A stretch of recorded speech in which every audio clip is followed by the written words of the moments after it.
Magandang umaga po sa ating lahat.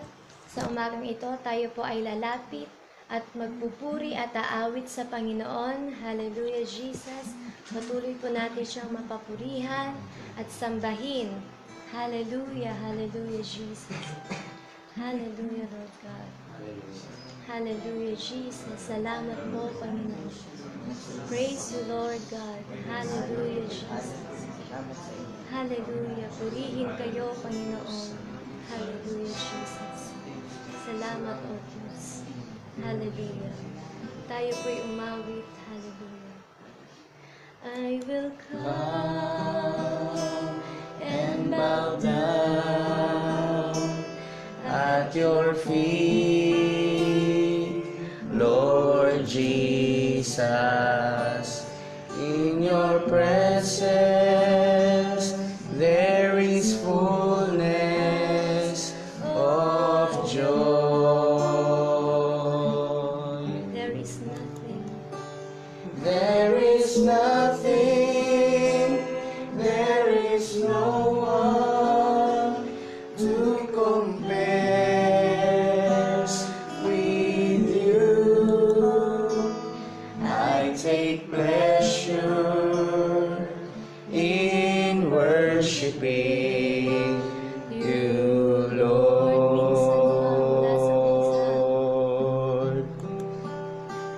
I will come and bow down at your feet,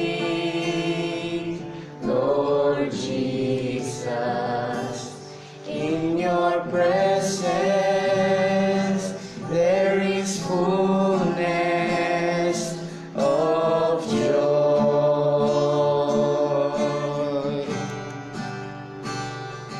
There is nothing, there is no one who compares with you. I take pleasure in worshiping you, Lord.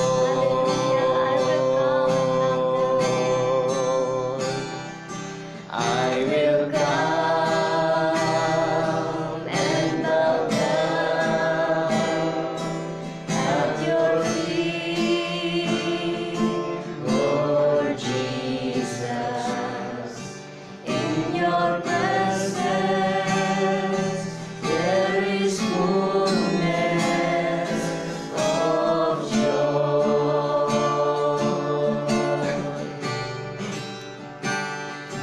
There is nothing, there is no one who compares with you. I take pleasure in worshiping. I take pleasure in worshiping. I take pleasure in worshiping you, Lord.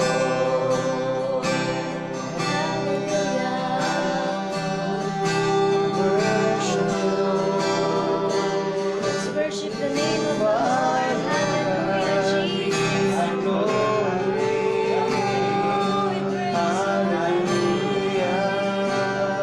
Salamat po, Panginoon. Praise you, Jesus. Salamat po, Panginoon. Hallelujah, Praise you, Jesus. Jesus. Hallelujah. Hallelujah, hallelujah. Purihin ang Panginoon. Hallelujah, Jesus. Purihin po ang ating Panginoon. Tayo po'y manalangin.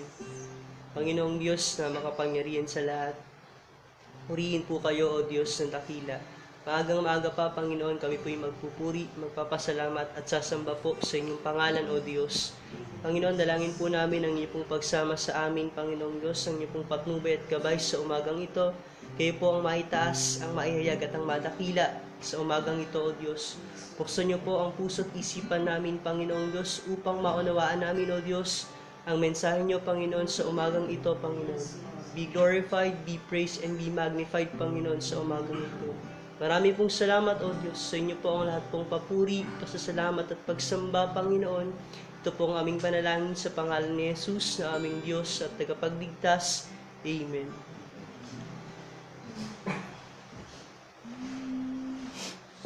Amen. Mapagpalang umaga po sa ating lahat sa pangalan po ng Panginoon. Ang ating pong live devotion ay nanggagaling po mula sa Laguna, dito po sa Calamba. At isa pong magandang bagay na tayo ay nagsasama-sama ngayong umaga. At tuwing umaga upang tayo ay mag-aral ng kanyang mga salita at tayo po ay patuloy na matuto ng mga aral po ng Panginoon. Kagaya po ng ating inawit, tayo ay lalapit sa Panginoon at walang pinaka mainam na bagay sa buhay na ito, lalo na po sa tuwing umaga na ang unang ating nilalapitan at ang una nating kinakausap ay ang Panginoon. At ang ating pong pag-uusapan ngayong umagang ito ay tungkol sa salitang come. Kagaya nung ating inawit, I will come and bow down.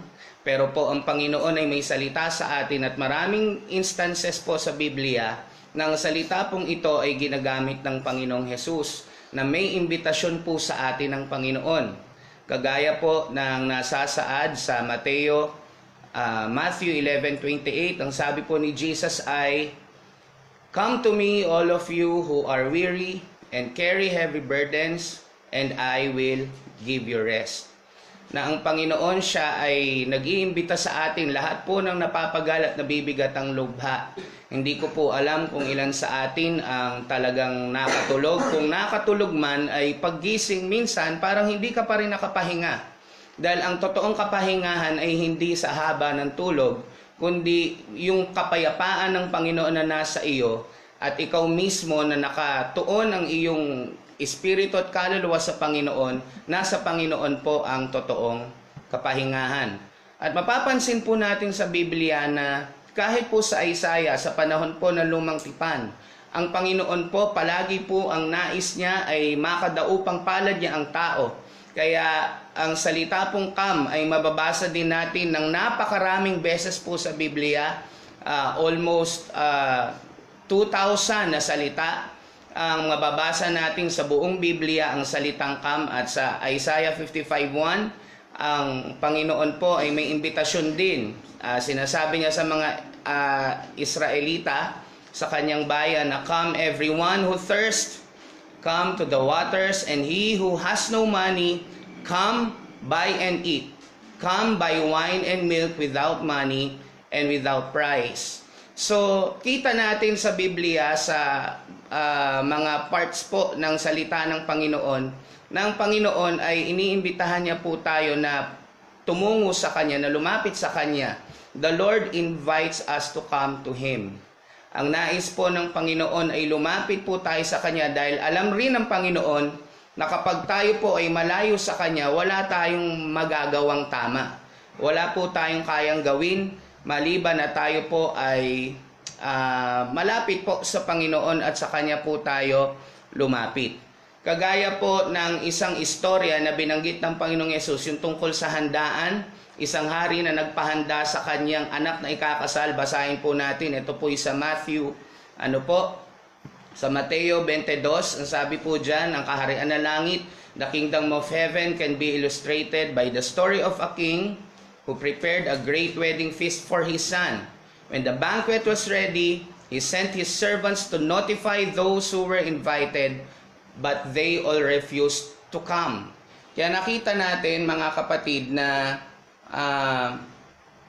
nagpahanda ang hari, ngunit ang handaan ay nariyan na, prepared na, hindi po nagpunta yung mga inimbitahan. At pagkatapos niya, nasabi pa rito, so he sent other servants to tell them, the feast has been prepared. The bulls and fattened cattle have been killed and everything is ready. At ang sabi dyan, come to the banquet. But the guests he had invited ignored them and went their own way. One to his farm, another to his business, others seized his messengers and insulted them and killed them. Kita ninyo, nung hindi sila pumunta, nagpadala pa uli ng mga alipin, ng mga utusan para sabihin na, oh, napatay na yung mga handa na, yung mga karne, andyan na yung mga nakalagay na yung mga handa.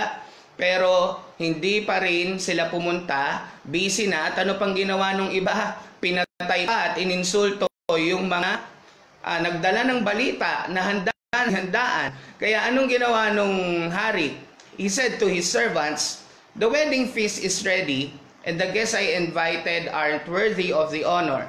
Now go to the street corners and invite everyone you see."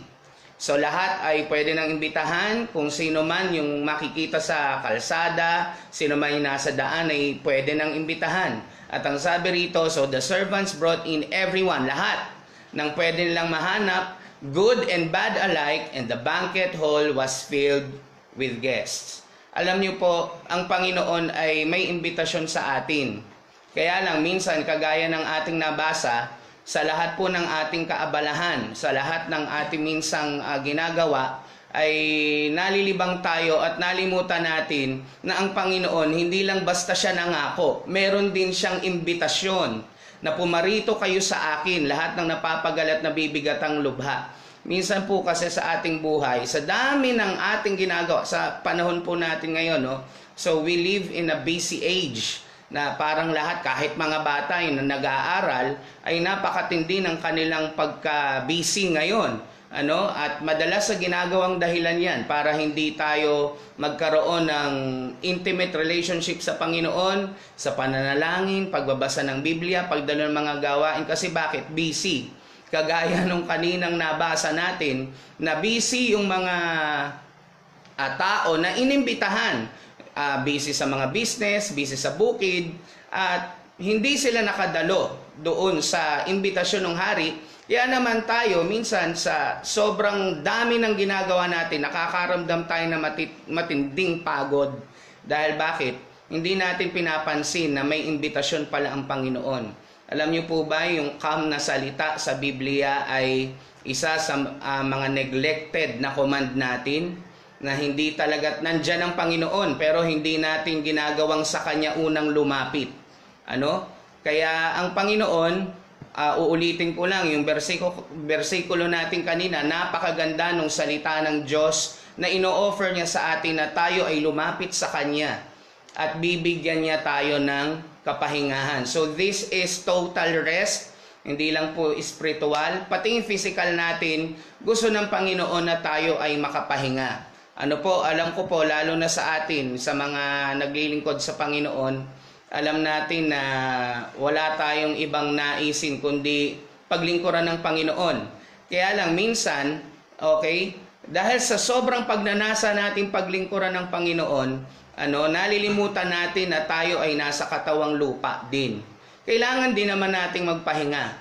Ng physical, ini-schedule din po yan. Dahil kahit ang Panginoon po mismo, nung panahong siya ay sa Mark po 6:31, basahin po natin. Ang sabi po diyan, and he said to them, sinabi niya sa kanyang mga alagad, "Come away by yourselves to a desolate place and rest a while. For many were coming and going, and they had no leisure even to eat."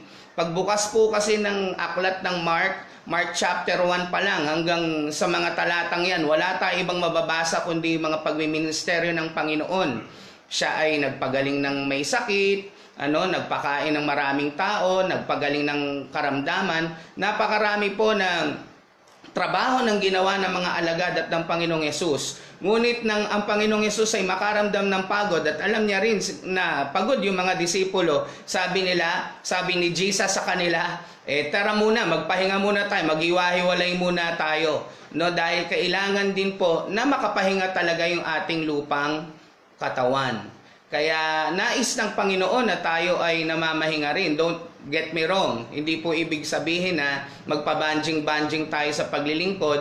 Ang alam ko pong nakalagay sa Biblia, huwag tayong manghinawa na gumawa ng mabuti. At may mga pagkakataon na kailangan nating magsakripisyo para sa paglilingkod. Pero hindi natin kailangang sagarin yung ating sarili, lalo na yung ating katawan. Kailangan din po natin ng pamamahinga. Ano po, so kahit na sa pagtatrabaho, kung ating ninanasan na talagang maka-OT ng maka-OT dahil para tayo ay magkaroon ng maraming dagdag na sweldo, pero yung katawan naman natin na magsasuffer, tandaan po natin, sinabi rin po ni Pablo sa mga taga-Korinto na ang ating pong katawan ay templo ng banal na Espiritu. At kung ito ay hindi natin aalagaan at wawasakin natin, hindi rin po nakakalugod sa Panginoon. No? Kaya ang akala nating nakakasira ng katawan ay mga bisyo, tandaan nyo po, sobrang trabaho ay bisyo rin. No? Pag hindi natin inalagaan yung ating katawan, lagot din tayo sa lumikha nito. Dahil sabi ng salita ng Diyos sa Awit, Kapitulo 127, sabi dyan, "It is senseless for you to work so hard from early morning until late at night, fearing you will starve to death. For God wants His loved ones to get their proper rest." Ang nais din ng Panginoon, makapahinga ka talaga. Biblical po yan. No? Tandaan niyo po, we are living dito sa ating katawan. But again, hindi ko po sinasabi na tayo ay magpa-banjing ulit sa paglilingkod.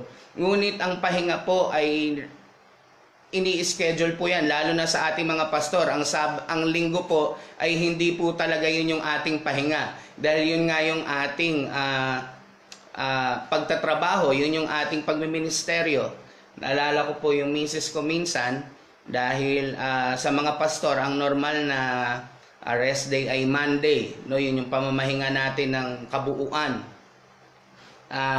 Nung mga unang panahon na ako'y nagpapastor, syempre, lahat ng araw gusto mo na talagang makapaglingkod ka.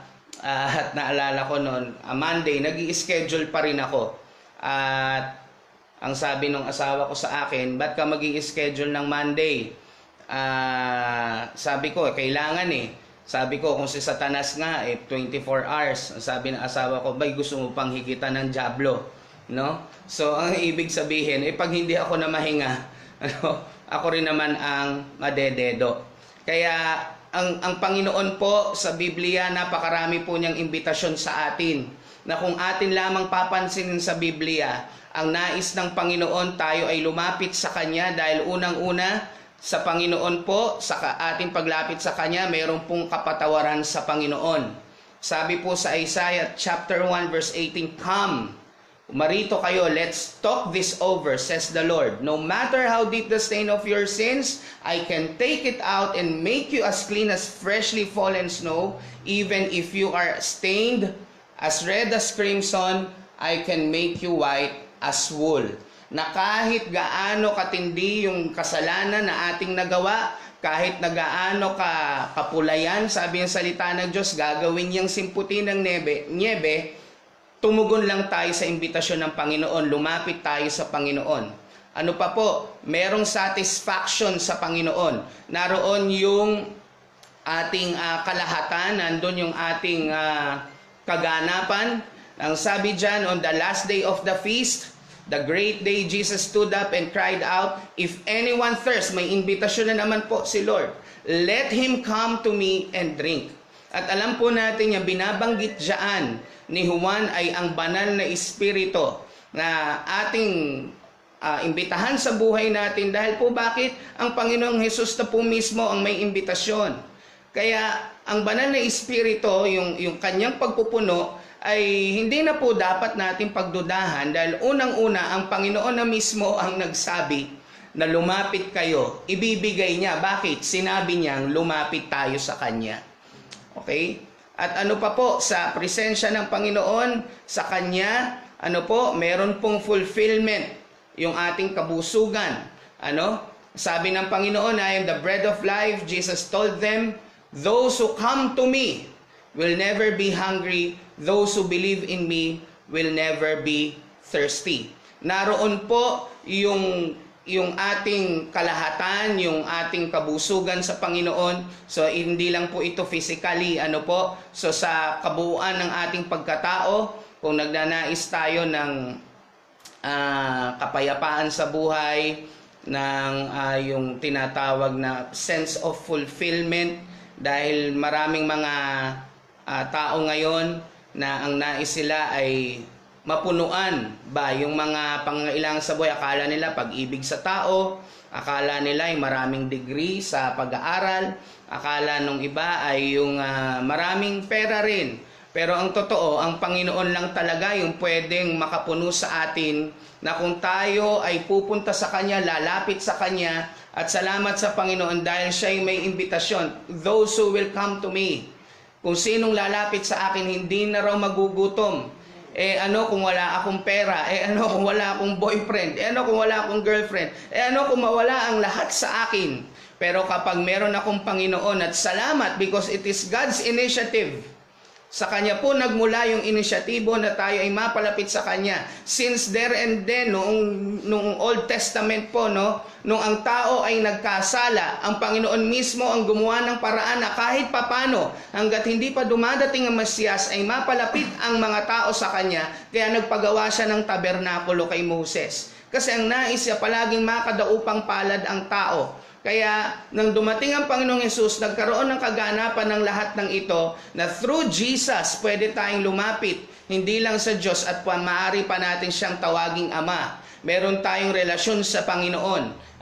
Kaya salamat sa Panginoon at may imbitasyon din ng Panginoon. Ito po, sa John 21:12, ito po nang matapos na ang Panginoon ay mabuhay na maguli, there is fellowship in the Lord. In-invite niya yung mga disipulo na come and eat. But none of the disciples dared ask who He was. They knew He was the Lord. Ang Panginoon po, He loves fellowshipping with us. Minsan nalulungkot tayo, akala natin walang nakakaunawa sa atin, walang nakakaintindi sa atin. Ang totoo ng Panginoon, meron siyang palaging pagnanasa na tayo ay makausap. Lagi siyang mayroong puso na tayo ay laging makadaupang palad. At salamat sa Panginoon dahil sa Kanyang pangako sa Biblia na kahit po sa kahuli-hulihang pagkakataon ng buhay natin, pagdating natin sa langit, maririnig pa rin natin yan. Come. Ang sabi po dito, there is assurance in the Lord. Wonderful. His master replied, you are a good and faithful servant. I left you in charge of only a little, but now I will put you in charge of much more. Come and share my happiness. Kaya po isang napakagandang bagay na kahit sa kahuli-hulihang pagkakataon, ng ating buhay pagdating sa langit, sasabihin ng mga nagtapat na naglingkod sa Panginoon, sasabihin ng Diyos sa ating, come, halika at ikay makisalo dito sa kagalakan, sa kaharian ng Panginoon. Kaya ilang bagay lang po, bago po tayo matapos, paano po tayo lalapit sa Panginoon? How we must come. Paano po tayo lalapit sa Panginoon? Unang-una, come to the Lord with a broken spirit and a contrite heart. Hindi po tatanggihan ng Panginoon yung isang tao na lumalapit na inaako mo na wala ka talagang magagawa sa iyong sarili maliban na ikaw ay lumapit talaga sa Panginoon. Minsan kasi sa dami ng iyong nalalaman, sa dami ng ating kaalaman sa buhay, ay alam ko na yan, na ko na to, alam ko na ito. Kaya naglalakas-lakasan ka at di ka lumalapit sa Panginoon, nagpa-pile up lahat yan. Pero dahil sa hindi ka lumapit sa Panginoon, hindi mo ito binanggit sa Kanya, nagkakaroon ng kabigatan sa iyo at nagkakaroon ka ng pagmamalaki. Pero kung ikaw ay lalapit sa Panginoon na ikaw ay may basag na puso, ikaw ay naroon yung espiritu mo na nagpapasailalim sa Panginoon, sinasabi mo, Lord, lumalapit po ako sa inyo. Naalala ko po yung istorya ng babaeng ito, si Maria Magdalena, nang siya ay lumapit sa Panginoon, yung dala niya, yung alabaster jar, si Maria. Nang siya ay lumapit sa Panginoon, alam po natin yung presyo noon. 1 taong sweldo ng isang pangkaraniwang manggagawa. Sa mahal noon, ay naging intriga pa nga yung kay Judas. Bakit hinayaan yung babae? Dapat pinamigay na lang daw sa pinagbenta at pinamigay sa mahihirap. Pero itong babaeng ito, yung kanyang brokenness, yung pinakamahalaga sa kanya, yung mahal na mahal, binasag niya ito sa paanan ng Panginoong Hesus. At natuwa ang Panginoong Hesus sa kanyang ginawa. Ano? So, ganoon din ang paglapit sa Panginoon, kagaya ng babaeng iyon. Ano? Lumapit siya ng merong basag na puso sa Panginoon. Kaya ang kasunod nito, pag tayo lalapit sa Panginoon, come to the Lord in total surrender. Kailangan ikay lumapit sa Panginoon ng talagang lalapit ka dahil siya ang Panginoon at hindi pa rin ikaw ang masusunod. Minsan kasi lumalapit po tayo sa Panginoon at tayo yung nasusunod at ang gusto natin yung ating mga pananaw at yung ating mga paraan ng masusunod. Minsan po ang problema ay hindi yung kalooban ng Diyos sa atin. Ang problema paano natin ito kinukuha. Minsan kalooban ng Panginoon na para po sa mga kabataan. Halimbawa, kalooban ng Panginoon na tayo ay magkaroon talaga ng asawa pagdating ng panahon. Pero ang problema po, paano natin ito ginagawa? Ito ba ay ayon talaga sa kalooban ng Panginoon? Minsan lumalapit tayo sa Diyos para lang sabihin yung mga gusto natin, pero hindi naman tayo nagpapasailalim. Bakit pa natin natawag na Panginoon ng Panginoon kung tayo rin naman ang masusunod? Kaya lumapit po tayo sa Panginoon ng merong totoong pagsuko. Na tayo ay lalapit na, Lord, lalapit po kami dahil ang nais po namin, kayo po talaga yung masunod. At kahuli-hulihan, come to the Lord with Him as your priority. Yung prioridad po natin, yan po ang nagsiset ng course kung ano po yung nangyayari sa ating buhay. Natutunan ko nung nakaraang taon na nakita ko po sa buhay ng maraming Kristiyano at maging sa akin na kapag ang Panginoon ginawa mo siyang pangalawa sa buhay mo, sapat na yon para ibagsak ka ng kaaway. Dahil ang Panginoon, siya po ang nakakaalam ng lahat ng bagay. Alam niya yung hinaharap, alam niya yung mangyayari sa kinabukasan. Kaya kapag hindi pa natin siya inuna, talagang magkakawindang-windang po tayo. Kaya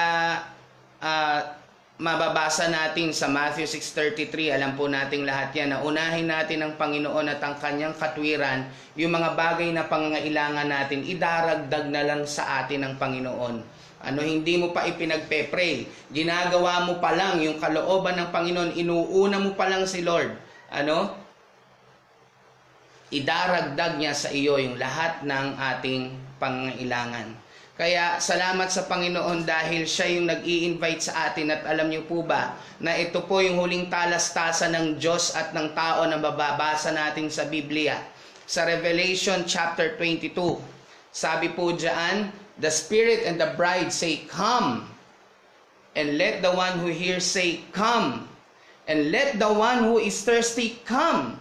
Let the one who desires take the water of life without price. And he who testifies to these things says, surely I am coming soon. Amen. Come, Lord Jesus. So kahit sa kahuli-hulihan pong talata sa Biblia at magiging palitan, talastasan ng tao na nabasa natin sa Biblia, yung salitang come ay mababasa natin na minsan hindi natin pinapansin, minsan hindi natin siya nane-neglect natin na ang Panginoon meron siyang imbitasyon sa atin na pumarito kayo sa akin, lahat ng napapagal at nabibigat ang lubha at kayo ay aking pagpapahingahin. At hindi lang pagpapahinga, kagaya ng ating napag-aralan, naroon din yung kasapatan, naroon yung kaganapan, naroon po yung tinatawag na assurance sa Panginoon na kapag siya'y inuna natin sa ating buhay at tayo lumapit sa kanyang totoo hanggang sa kahuli-hulihang bahagi po ng buhay natin, ang maririnig natin sa langit, come, come and share the joy ng nasa kaharian na tayo ng Panginoon. Kaya salamat sa Diyos sa umagang ito. Purihin po ang kanyang banal na pangalan.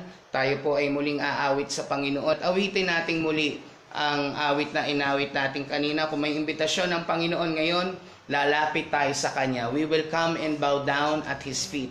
Hallelujah. Salamat po, Panginoon, sa inyo. Hallelujah. Purihin ang inyong banal na pangalan. Papurihan po natin ang Panginoon. Salamat po sa inyo, O Diyos. Hallelujah. We praise your name. Salamat po, Panginoon. Tumutugon po kami sa inyong imbitasyon.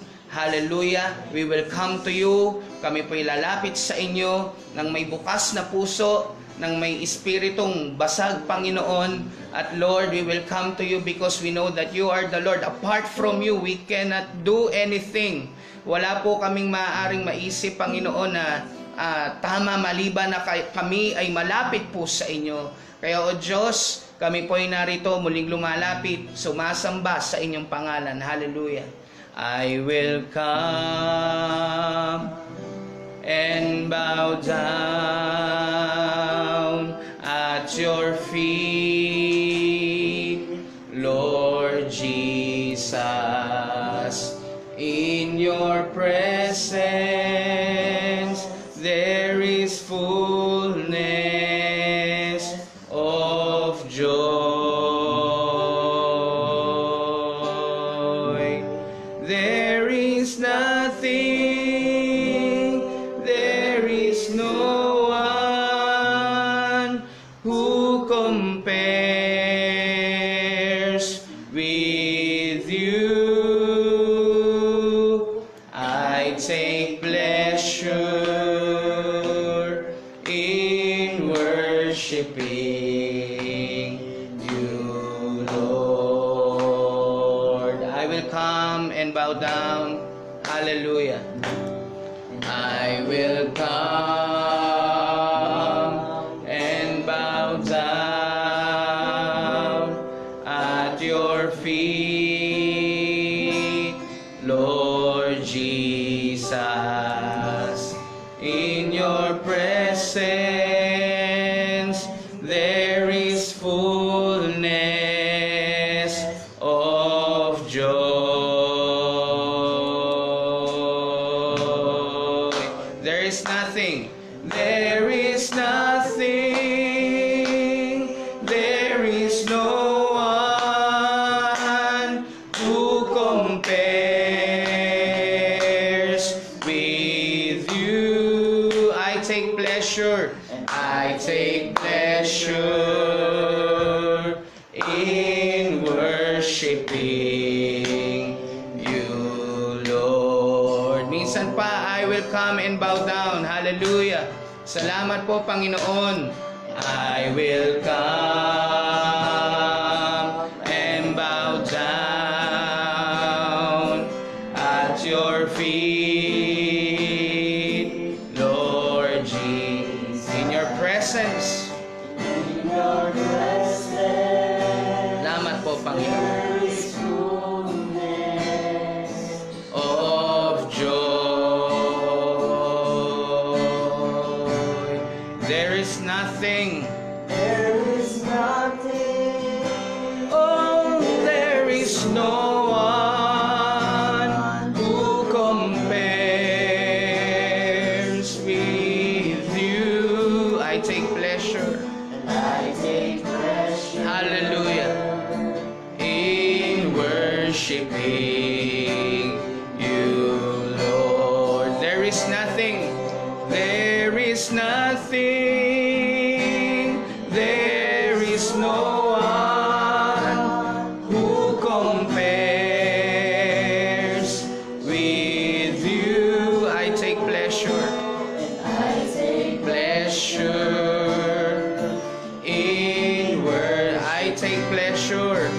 And I take pleasure in worshiping. Oh, I take pleasure in worshiping.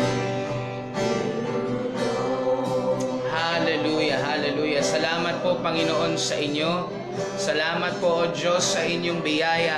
Salamat po, Panginoon, dahil may imbitasyon po kayo sa amin, O Diyos, at amin po itong tutugunan.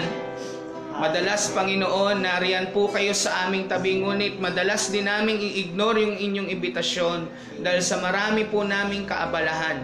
Ngunit, Panginoon, marami pong salamat sa umagang ito na natutunan namin po mula sa inyong mga salita na, Panginoon, kami po pala ay lalapit lamang ng may mapagpakumbabang puso, Panginoon. At ang aming iniisip sa aming paglapit ay hindi kami ang masunod at yung mga plano namin ang mapangyari. Ngunit, Panginoon, kayo ang talagang maging Panginoon at i-take over niyo po yung aming mga buhay, ay maniobra niyo po kami. Kayo po ang siyang mag-guide sa amin, Panginoon. At Lord, palagi po naming unahin ang inyong katwiran, ang inyong kalooban at kaharian. Kaya, O Diyos, marami pong salamat sa inyo sa umagang ito at dalangin namin, Panginoon, na sa pagsisimula po namin ng araw na ito sa mga magtatrabaho, mag-aaral, anuman ang aming gagampanan sa maghapon, samahan niyo po kami, maranasan namin yung kaganapan at kapunuan ng aming paglapit sa inyo.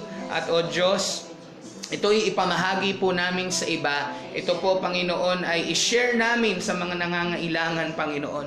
Kaya, O Diyos, marami pong salamat. Ingatan niyo po ang lahat sa amin ngayong umagang ito. Saan man kami pumunta, dala namin, Panginoon, iyong kapunuan, kalakasan na dulot ng inyong mga salita. Salamat po, O Diyos, amang dako, Panginoon, nakakarating ang panalangin ito. Ang sama-sama po naming dalangin na sa bawat araw ng aming buhay, masumpungan namin yung aming sarili na sa inyo, Panginoon, palagi at unang lumalapit, Panginoon.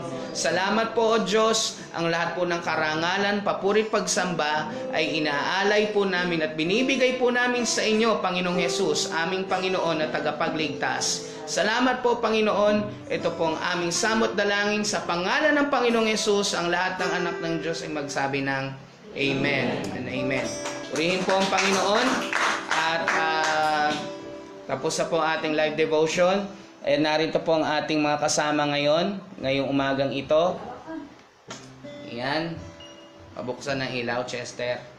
Ayan, at dito po ang Pastora Che. Nasa atin po, nasa bukal po tayo. Ayan po, kaway po kayo. Dito po kayo tingin sa camera. Ayan. At salamat po sa Panginoon. Praise God. Papuri po sa Diyos, sa Kanya po ang papuri. Praise the Lord.